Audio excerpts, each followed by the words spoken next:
Barchaga assalomu alaykum do'stlar. Yaxshimisizlar? Charchamayapsizlarmi? Bugungi mavzumiz sizlar uchun qiziq bo'ladigan umiddaman. Mendan juda ko'pchilik so'rayapti, savol beryapti. Aka, $8,000 pulim bor yoki $7,000 pulim bor. Cobalt olsam yaxshimi, Gentra olsam yaxshimi? Qaysi biri yaxshi? Qaysini maslahat berasiz deb ko'pchilik mendan so'rayapti. Mana shu savollarga bitta qilib hozir men sizlarga bitta javob sifatida mana shu videoni taqdim qilyapman do'stlar. Qaysi yaxshi? Gentra yaxshimi, Cobalt yaxshimi? Ikkalasini hozir men sizlarga solishtirib, endi solishtirib bo'lmaydi ikkalasi ikkita klass mashinalar, lekin sizlarga solishtirib, barcha plyuslar, minuslar hammasini asta joy-joyiga aytib beraman. Xulosani albatta yana o'zingiz chiqarib olasiz. Xo'p, boshlasak. Oldimizda Gentra va bitta Cobalt mashinasi bor. Xo'p, qaysi birini tanlagan bo'lardingiz va qaysi birida qanaqa afzalliklari bor? Shu haqida gapirib o'tamiz oldin do'stlar. Mashinalar ikkalasi ikkita klassga mansub mashina o'zi bular. Masalan, Gentra C klassga mansub bo'lsa, Cobalt B klassga mansub. Mashinalar o'zi klass turlarga bo'linadi, xabaringiz bor. O'sha tomondan klass yuqori darajaligi tomondan Gentra bir pog'ona yuqori turadi do'stlar, Cobaltga nisbatan. Bu bitta plyus Gentraga. Xo'p, endi solishtirib ko'ramiz hozir ikkalasini bir-biriga. Qulayligiga keladigan bo'lsak, Gentrada qulaylik, ya'ni komforti ko'proq Cobaltga qaraganda. Uni endi masalan salonning kengligini aytamizmi yoki bo'lmasa masalan og'irroqligini yoki bo'lmasa uzoq yo'lga kattaroq tezlikka o'zidan yaxshiroq tutishi va hokazo qulayliklar yoki bo'lmasa ikkinchi, uchinchi pozitsiyada Gentralarda orqada o'tirgan odamda bilsangiz agar podlokotnik bo'ladi, qo'lni bemalol qo'yib ketishingiz mumkin va hokazo qulayligi bor. Nisbatan Gentrada ko'proq qulayliklar do'stlar. Aytaylik, bunga protsent beradigan bo'ladigan bo'lsak, Gentraga 20% beramiz, Cobaltga 15% bersak bo'ladi qulaylik borasida, komfortni tomoniga kelsak. Endi avtomobilning kuzov qismi haqida gaplashamiz. Kuzov qismi ham chidamliligi, ham dizaynining yaxshi ekanligini hisobga oladigan bo'lsak, bu ham Gentraniki yaxshi kuzovda chiqadi. Buni o'zingiz bilasiz, bu haqida ko'p aytganmiz, ko'pchilik ko'rgan ham, o'z guvohi ham bo'lgan Cobalt minadiganlar aka-ukalarimiz buni ham biladi. Cobaltning kuzoviga qaraganda Gentraniki sal mustahkamroq, chidamliroq va qattiqroq bo'ladi. Do'stlar, bu ham aniq. Xo'p, motor qismi. Hozirgi Gentra bilan Cobaltlar O'zbekistonda hammasining motori bir xil chiqyapti, standart motorda chiqyapti.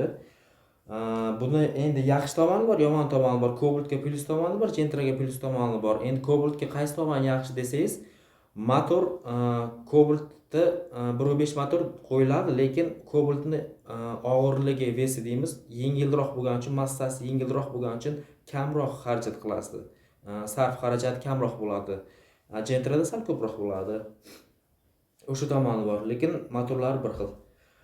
Hadovoy qismi haqida gapiradigan bo'lsak, hadovoyning eng ko'pchilik aytayapti, hadovoyni deyapti.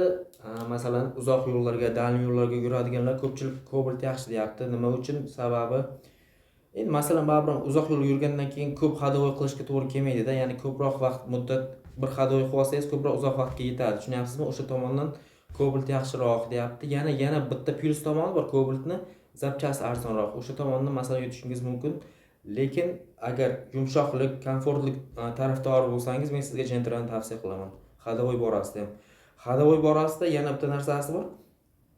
Gentraning orqa tomonida, orqa hadovoy qismida bitta yumshoqlik tomoni bitta balkaga qotirilmagan bo'ladi-da. Tushunyapsizmi?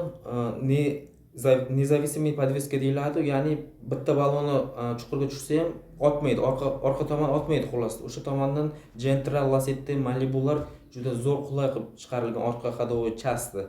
Cobalt Nexia-larga unday emas, ular bitta balkaga qotirilgani uchun salgina otib qo'yishi mumkin orqa tomoni. Va yengil mashina bo'lgani uchun bu narsa albatta o'zini ko'rsatadi. Xo'p, tormoz sistemasi haqida gaplashamiz do'stlar. Tormoz sistemasida ABS ikkalasida ham bo'ladi. Hozir chiqayotgan mashinalar hammasida ABS bor, Gentrada ham, Cobaltda ham. Endi faqat Cobaltda birinchi pozitsiyasida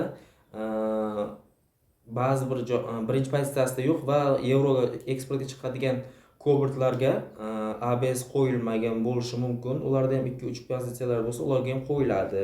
Lekin hozirgi chiqayotgan hamma mashinalarda Cobaltlarda ham, Gentra'larda ham ABS bor. Xo'p, bu yaxshi, ikkalasida ham plus, lekin do'stlar, Gentra'ni oldi ham, orqasi ham tormoz qismi diskli, bu plus. Cobaltni oldi diskli, orqasi baraban tormoz sistemasi. Bunga e'tibor berasiz, bu albatta Gentra'ga plus bo'ladi. Bagaj qismi haqida gaplashamiz. Bagaj qismi albatta Gentra'niki kengroq bo'lganda ham, masalan 100 talik metanni bemalol sig'dirsangiz bo'ladi, 90 talik ham bemalol ketadi. Keyin yana joy ham qoladi. Nisbatan Cobaltga nisbatan bagaj kattaroq, kengroq bo'ladi do'stlar. Nima deyishimiz mumkin? Zapchast tomonlariga gaplashadigan bo'lsak, Cobaltni zapchasi arzon. Cobaltning zapchasi ancha arzon Gentra'ga qaraganda do'stlar. Agar siz uzoq yo'lga yoki bo'lmasa taksi urishga yoki mayda-mayda ko'p yuradigan bo'lsangiz, men sizlarga Cobalt olishingizni maslahat beraman. Yo'q, lekin agar puldan muammo bo'lmasa, qulaylik, komfort siz uchun yuqori birinchi darajali bo'lsa, albatta Gentra'dan yaxshisi yo'q. Katta tezlikda chiqishda, katta tezlikda yurishda, katta yo'llarda yurishda Gentra ishonchliroq, og'irroq va yaxshiroq tanlov deb o'ylayman do'stlar. Cobaltga nisbatan yoqilg'i sarfiga kelganda, endi bu yerda fikrlar boshqacha bo'ladi. Cobaltda yoqilg'i sarfi kamroq. Agar 90 talik metan qo'ysangiz, trassada kerak bo'lsa 300 km ham bemalol yurib beradi. Gentralar sal kamroq yurib qoladi. O'sha tomondan Cobalt ekonom. Cobalt nima uchun ekonom? Motor ikkalasida ham bir xil. Sababi Cobaltni vesi, og'irligi, massasi kam bo'lgani uchun Cobalt nisbatan Gentraga nisbatan ancha ekonom qiladi. Benzinni yoki gazni. Endi hozirgi videomda ko'pchilik aytayapti, Gentra'ni ko'proq maqtavordingiz, Gentra'ni ko'proq maqtavordi bu degan fikrlar bo'lishi mumkin. Yo'q, men Gentra'ni ko'p maqtamadim. Men hamma narsani bor, qanday bo'lsa o'shani aytib berdim. Endi Cobaltning ham minus tomonlari bor. Menga yoqmaydigan masalan Cobalt eng yomon minus tomoni bu ruchkasi. Ruchkasi qanday bir noqulay. Xullas, menga yoqmaydi Cobaltning ruchkasi.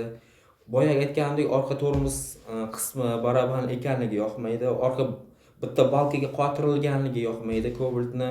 Orqa bagajni pultda ochishingiz kerak, anoda ochib bo'lmaydi.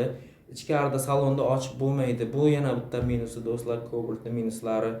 Yana bitta minusi bu orqada salonda o'tirgan kishi bilsangiz tepada svetilnik bo'ladi, o'sha orqa tomonda yo'q svetilnik. Orqa yo'lovchilar uchun svetilnigi yo'q. Bu ham bitta minus hisoblanadi Cobaltga. Mana shu tomonlar minus, lekin Gentra'larda bunday emas. Gentra men sanab o'tgan hamma narsalar Gentra'da bor. O'sha tomondan Gentra Cobaltga nisbatan qulay, komfort va qimmatroq do'stlar. Lekin endi masalan ikkinchi tomonga o'tamiz. Lekin agar sizda masalan $7000 pulingiz bor, siz bozordan o'zingiz mashina olmoqchisiz. Qanaqa mashina olgan bo'lardingiz degan savolga to'g'ri kelib qoldik. Sizda borda $7000 pulingiz bor, bozordan mashina sotib olmoqchisiz. Bunda men shaxsan Cobalt sotib olgan bo'lardim. Nima uchun? Sababi Cobalt $7000 ga yaxshirog'ini olasiz. Ikkinchi pozitsiya oq, kamroq yurgan, kerak bo'lsa metani ham bor. Cobaltni bozordan bemalol olsangiz bo'ladi. To'g'ri, biroz yurgan bo'ladi, lekin bemalol yaxshi Cobaltni olsangiz bo'ladi. Lekin aynan $7000 ga Gentra'ni yaxshisini olasiz deb men o'ylamayman bozordan. O'shaning uchun, ya'ni ko'p yurib qo'ygan, ko'p xarajati bor yoki yili juda ham eskiroq, masalan 14-yilgi Gentra'ni olishingiz mumkin $7000 ga, lekin u Gentra'dan ko'ra mana bu Cobaltni olganingiz yaxshiroq. Ya'ni nima demoqchiman? Yangiroq, yaxshiroq, kamroq yurgan Cobaltni olishingiz mumkin bozordan $7000 ga. O'shaning uchun men Cobaltni maslahat beraman. Yana bir yaxshi tomoni, Cobaltni zapchasi arzon, boya aytganimdek. Keyin kamroq yurgan mashina bo'lsa, iloji boricha kamroq yurgan mashina olsangiz, sizga uzoqroq vaqtga yetadi. Maza qilasiz, xullas. Hadeb yog'i chiqib, bu yog'i chiqib, o'qib yotmaydi, boshi uzoq yotmaydi. Keyin agar puldan muammo bo'lmasa, masalan 8,5 ming, $9000 pulingiz bo'lsa-da, siz o'ylayotgan bo'lsangiz, bozorga chiqib aytaylik, Gentra olsammikan, 2017-yil yoki 16-yil ikkinchi pozitsiya oq kraskasini olsammikan yoki Cobaltning 3-pozitsiya yoki 4-pozitsiyasini ham berish mumkin. 8,5 ming, 9 ga. 4-pozitsiya yoki 3-pozitsiya Cobalt olsammikan degan fikr bo'lishingiz mumkin. Bu vaziyatda men do'stlar, shaxsan Gentrani tanlagan bo'lardim. Nima uchun? Buni ham sababini aytib o'tib ketaman. 8,5 ming, 9 ming dollar pulingiz bor bozorda. Oppoq ikkita oq, aytaylik 2016-yil ikkinchi pozitsiya, metani bor, kraskasi toza, 50 ming kilometr yurgan Gentra turibdi. 2017-yil ikkinchi pozitsiya, u ham metani bor, u ham 50 ming kilometr yurgan Cobalt turibdi. Aytaylik ikkalasini ham 8,5 ming so'rayapti. Bittasi 16-yil, bittasi 17-yil. Kilometrlar bir xil, kraskasi toza, metani bor. Qaysi birini olardingiz deganda, men albatta 50 ming yurgan bo'lsa, bu ham 50 ming yurgan bo'lsa-yu, lekin aytaylik Gentra menga ko'proq yoqadi. Tushunyapsizmi? 50 ming kilometr hech qancha yurmagan hisoblanadi bunday olib qaraganingizda, lekin Gentra baribir. Unga masalan gazi ham bo'ladi, boshqasi ham bo'ladi. Gazi 100 talik metan qo'yasiz yoki bo'lmasa xullas xarajat qilmaysiz-da. Yangi mashina hisoblanadi 100 ming kilometrgacha, uncha ko'p xarajat qilinmaydi o'z avtomobillarda. Aytaylik, o'shanaqa vaziyat bo'lganda 16-yil Gentrami ikkinchi pozitsiyami yo 17-yil Cobalt ikkinchi pozitsiyami qaysini tanlaysan deganda men Gentrani tanlagan bo'lardim. 8,5 ming dollar pulim bo'lganda, agarda. Yo'q, agar boya aytganimdek 7 ming dollar pulim bor, unga Cobalt olamanmi, Gentra olamanmi deb turgan bo'lganimda, unda Cobalt tanlagan bo'lardim. Nimaga? Chunki Cobaltni olganimga yarasha sal kamroq xarj qilaman yoki bo'lmasa shunga yarasha sostenasi holati yaxshiroq bo'ladi, do'stlar. O'sha tomonini e'tibor berib o'tishingizni so'rar edim. Endi avtoritet borasida kelsak, avtoritet Gentrani sal balandroq, Cobaltga nisbatan salgina balandroq. No, lekin endi masalan boshqa anovlar ham bor-da bu yerda. Maqsadlar bor. Mashina olishdan maqsad aytaylik taksi qilish yoki uzoq yo'lga yurish yoki bo'lmasa Samarqand, Toshkent qatnash yoki vodiyga qatnash bo'lsa, Cobalt yaxshi variant. Cobalt yaxshi, chunki albatta ekonom. Boya aytgandek zapchastlari ham arzon, o'shaning uchun Cobaltni olishni maslahat beraman, do'stlar. Endi kimga qanday, kimlardir Cobalt xohlaydi, kimlardir Gentra. Endi men masalan shaxsan boya aytganimdek 8 mingdan yuqori pul bo'lsa, puldan muammo bo'lmasa, albatta Gentrani olishingizni maslahat beraman. Agar 7 ming dollar shu atrofda pulingiz bo'lsa-yu, unda qaysi mashina olish bilmay turgan bo'lsangiz, unda Cobaltni olishni maslahat beraman, do'stlar. Xuddi shunaqa gaplar. Cobalt olganda ham ABS borini oling, albatta ABS yo'q mashinani tavsiya qilmayman. Xullas, umumiy qilib aytganda, solishtiradigan bo'lsak, Gentra qulayliklari, klassi, darajasi, hamma tomondan, tormoz sistemasi deymizmi, boshqa tomondan Gentra qulaylikka imkoniyat katta Gentrada, lekin pulingizga yarasha, pulingizga qarab aytaylik bemalol mashinani tanlashingiz mumkin, do'stlar. Videomiz yoqsa do'stlar, bittadan like bosib qo'yasiz. Sizlarga kerakli bo'lgan videoni taqdim etdim degan umiddaman. Ko'pchilik mendan so'rayotganida Cobalt yaxshimi, Gentra yaxshimi, ikkalasini ta'riflab bering. Qaysi birini olgan ma'qul degan savollarga javob bera oldim degan umiddaman, do'stlar. Sog' bo'ling, salomat bo'ling. Keyingi videolarimizda ko'rishguncha xayr, salomat bo'ling.